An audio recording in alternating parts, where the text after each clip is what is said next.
Il monossido di carbonio è in odore, in sapore, in colore, è un killer subdolo e invisibile, sprigionato da stufette o caldaie malfunzionanti. A fine ottobre in provincia di Rovigo un'intera famiglia è stata sterminata da una fuga di monossido che li ha uccisi nel sonno. L'attenzione perciò deve essere massima quando in casa ci sono questi dispositivi che devono essere controllati con regolarità, come spiegano i vigili del fuoco del Comando Interregionale del Veneto e del Trentino, i primi ad intervenire nelle emergenze. Bisogna fare attenzione alla tipologia di stufetta, nel senso che siano stufette omologate, quindi con la marcatura CE, ma fondamentale, poiché la produzione di monossido di carbonio non è legata soltanto alle stufette, ma è legata anche a un malfunzionamento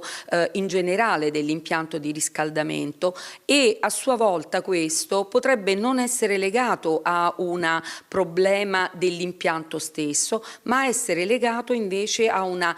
bassa ventilazione e ossigenazione degli ambienti. Quindi fondamentale è, avendo delle apparecchiature che siano apparecchiature omologate e marcate CE,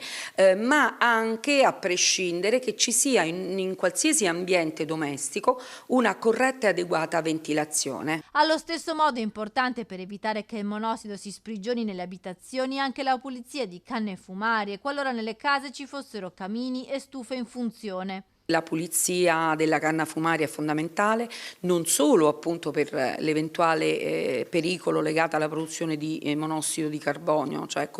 cosiddetto CO, insomma, ma anche legato a un potenziale rischio di incendi che si potrebbe generare nella canna fumaria a seguito appunto di una mancata pulizia della stessa, e quindi è fondamentale che ci sia una corretta e adeguata manutenzione in genere di tutti gli impianti che riscaldano,